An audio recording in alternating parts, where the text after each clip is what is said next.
Good morning. आज जिसके बारे में हम जानकारी रिकॉर्ड करने चल रहे हैं उसका नाम है अग्नाशय। अग्नाशय को बोलते हैं पैनक्रियाज। पढ़े होंगे आप इसके बारे में। कुछ अच्छी चीज़ें बताने चल रहा हूँ जो पेपर में बहुत आते हैं, थोड़ा ध्यान से सुनेंगे तो आपका काम आएगा। सबसे पहले आप ये चित्र ध्यान से देखिए। ये चित्र मनुष्य का है, मानव का है। ये शुरुआती हिस्सा है, मुंह वाला हिस्सा है। उसके बाद इसके बारे में बात नहीं करेंगे क्योंकि इसके बारे में वीडियो बनाया जा चुका है। नीचे आ रहे हैं, ये देखिए जो ग्रास नली आई हुई है, नीचे भोजन इसी से आता है। उसके बाद आते हैं हम पेट के पास। अब आपको ये दिख रहा है, इसी पे अध्ययन करना है। तो ये है यकृत। ये जो आपको इतना बड़ा सा दिख रहा है थैला जैसा संरचना, ये यकृत है। दिख रहा है शरीर का, शरीर में कुछ भी विषैला आता है ना, यकृत अपने में खींच लेता है और उसके विष को ख़त्म करने का प्रयास करता है। जैसे आदमी कोई जहर खा लिया, फिर कुछ भी ऐसे हानिकारक कीटाणु शरीर में आ गए ना, यकृत बुला लेगा अपने पास और उसको ख़त्म करने का प्रयास करता है। तो यकृत के बारे में अभी नहीं पढ़ रहे हैं, यकृत को जानते रहिएगा। ये जो खाने वाला नली आता है, भोजन वाला आता है और रुख खुलता है कहाँ, ये अमाशय है। इसे बोलते हैं अमाशय। इसी को पेट कहते हैं, स्टमक। ये देखो लिखा गया है ना, स्टमक। इसके भी 3 पार्ट होते हैं, 1 2 3। इस इधर HCl निकलता है, जानते हो अमाशय में कौन सा एसिड होता है? HCl होता है, आप पढ़े होंगे। इसके 3 हिस्से होते हैं। HCl यहाँ मिलता है, हाइड्रोक्लोरिक एसिड। और यहाँ पर रोजी सेल होती है, रोजी कोशिका बोलते हैं, इसे फुंडिक बोलते हैं। इसमें कांटे जैसी संरचनाएं होती हैं। तीसरे हिस्से में एक भाग में HCl आ गया, HCl हाइड्रोक्लोरिक एसिड। दूसरे भाग में ऐसी कांटे जैसी संरचना होती है। जब भोजन आप करते हो ना तो आके इसी कांटों पर रुकी रहती है। 2.5-3 घंटे भोजन आमाशय में रुकता है। जान लीजिए खाना खाने के 2.5-3 घंटे तक भोजन यहीं रुका रहता है। उसके बाद फिर आगे बढ़ता है, छोटी आंत में से चला जाता है। छोटी आंत में, ये छोटी आंत है। उसके बाद फिर आता है, ये हरे कलर में जो दिख रहा है ना, बड़ी आंत में जाता है। अभी भी दिखाते हैं पूरा। तो ये आज अमाशय की बात नहीं करना है हमें, और ना तो यकृत की बात करना है। यकृत के अंदर ही होता है, ये देखिए आप दुकान नाशपाती के आकार का होता है। इसे बोलते हैं गाल ब्लैडर या फिर पित्ताशय। ना तो यकृत की बात करना है, ना पित्ताशय की बात करना है, ना तो अमाशय की बात करना है। आज जिसकी बात करना है वो है अमाशय के जस्ट नीचे एक पत्ती जैसी संरचना होती है। ऐसे अमाशय के नीचे होता है। ये क्वेश्चन कई बार आया है कि अग्नाशय कहाँ होता है। आज हम पेनक्रियाज की बात करेंगे। यहाँ लिखा है पेनक्रियाज ना, अमाशय। आज अमाशय सॉरी सॉरी पेनक्रियाज की बात करेंगे ना। पेनक्रियाज को हिंदी में बोलते हैं अग्नाशय। आज हम अग्नाशय की बात करेंगे। अग्नाशय का अगर चित्र अलग से देखना चाहे तो हम आपको दिखाते हैं। ये दिख रहा है आपको, यही वाला चित्र है जो अंदर वहाँ दबा हुआ था, यही है अग्नाशय। और ये अमाशय वाला हिस्सा, ये जो हिस्सा है ना, ये ड्यूडेनम बोला जाता है। ये छोटी आंत है, छोटी आंत है, अमाशय से लगी रहती है। छोटी आंत है ये पित्ताशय है और ये अग्नाशय है। इसी के बारे में पढ़ने चल रहे हैं हम। तो आशा करते हैं कि हम आपको ये जो बताने चल रहे हैं उसके बारे में जान गए होंगे। हम अग्नाशय के बारे में आपको बताने चल रहे हैं जिसे पेनक्रियाज बोलते हैं। तो थोड़ा इसके बारे में सुन लीजिए। पेपर में जो यहाँ से क्वेश्चन आते हैं आसानी से आप कर लोगे। देखिए, जो अग्नाशय है ये शरीर की दूसरी सबसे बड़ी ग्रंथि है। पहले नंबर पे ये आती है। सबसे बड़ी शरीर की सबसे बड़ी ग्रंथि कौन सी है? तो ये है लीवर बोलते हैं, यकृत। और दूसरी सबसे बड़ी ग्रंथि कौन सी है? पेनक्रियाज मतलब अग्नाशय, जो कि अमाशय के नीचे होता है। और अमाशय के सामने कौन होता है? यकृत। जो शरीर की सबसे बड़ी ग्रंथि होती है वो यकृत है। लेकिन हम जिसे पढ़ने चल रहे हैं वो है अग्नाशय। ये शरीर की दूसरी सबसे बड़ी ग्रंथि है, इसी के बारे में पढ़ने चल रहे हैं। अग्नाशय एकमात्र ऐसी ग्रंथि है जो बॉडी में हार्मोन्स भी निकालती है और एंजाइम भी निकालती है। बाकी या तो लोग हार्मोन निकालते हैं या तो एंजाइम निकालते हैं। अग्नाशय ऐसी ग्रंथि है जो हार्मोन भी निकालती है और एंजाइम भी निकालती है, इसलिए इसे मिश्रित ग्रंथि कहते हैं। ध्यान रखिएगा, ग्रंथियों में विशेषता होती है, या तो हार्मोन्स निकालते हैं या तो एंजाइम निकालते हैं। लेकिन अग्नाशय ऐसी ग्रंथि है अकेली जो हार्मोन्स और एंजाइम दोनों निकालते हैं। अब इससे जो हार्मोन्स निकलते हैं उनके नाम हैं इंसुलिन और ग्लूकेगान। अग्नाशय से जो हार्मोन निकलते हैं उसका क्या नाम है? इंसुलिन हार्मोन निकलता है और ग्लूकेगान हार्मोन निकलता है। ठीक है, थोड़ा सा इनके बारे में सुन लो। जैसे जब आप भोजन करते हो ना, जब भोजन जाता है छोटी आंत में, यहाँ जब पचता है ना तो ग्लूकोज के रूप में ब्लड में मिल जाता है और ब्लड गाढ़ा हो जाता है। ऐसे में दिमाग अग्नाशय को संदेश भेजता है कि ब्लड गाढ़ा हो गया है, उसको पतला करो। तो क्या करेगा अग्नाशय?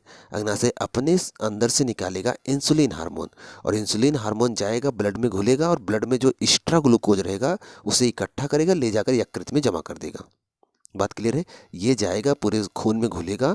ध्यान रखिएगा, अग्नाशय से निकला इंसुलिन, इंसुलिन जाएगा ब्लड में घुलेगा और ब्लड में जो एक्स्ट्रा ग्लूकोज होगा उन्हें इकट्ठा करके लाएगा और यहाँ यकृत में जमा कर देगा। बात क्लियर है?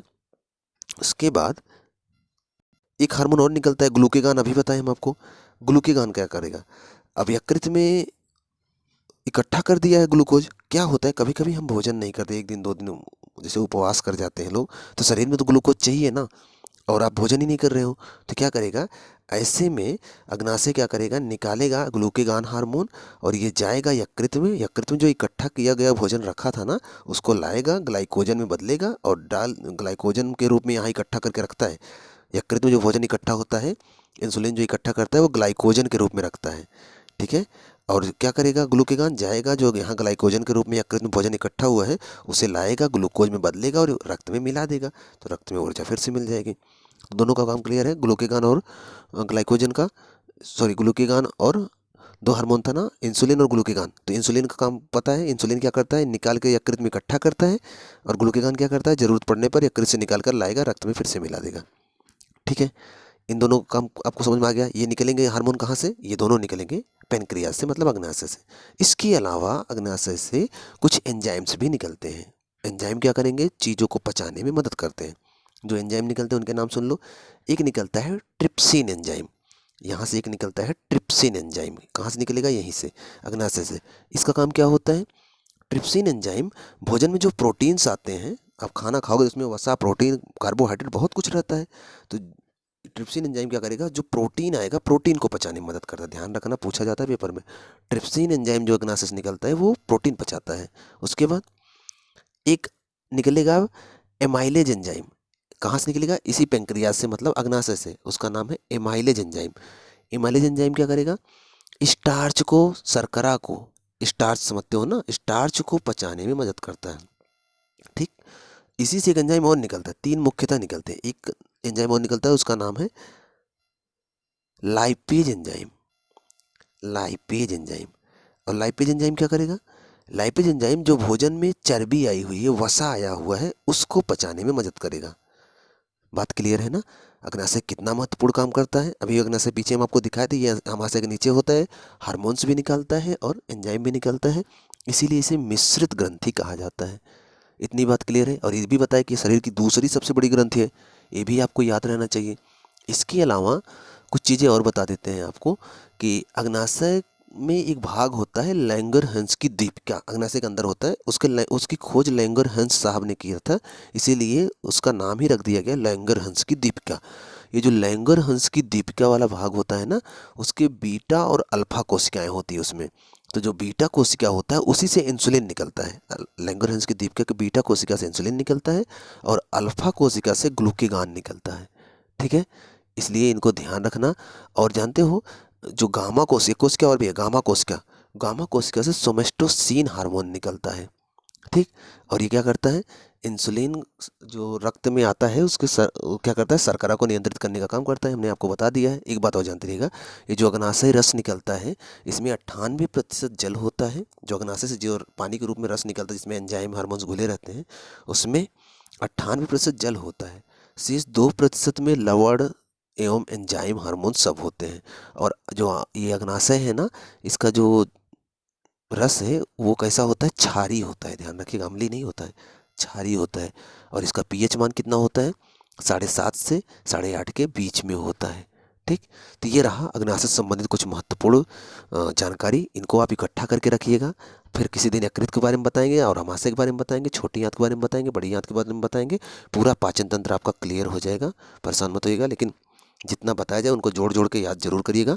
और वीडियो कैसा लगा जरूर बताइएगा। चैनल पर अगर पहली बार है जरूर सब्सक्राइब कर लीजिएगा। मिलते हैं नेक्स्ट वीडियो में, तब तक आप पढ़ते रहो।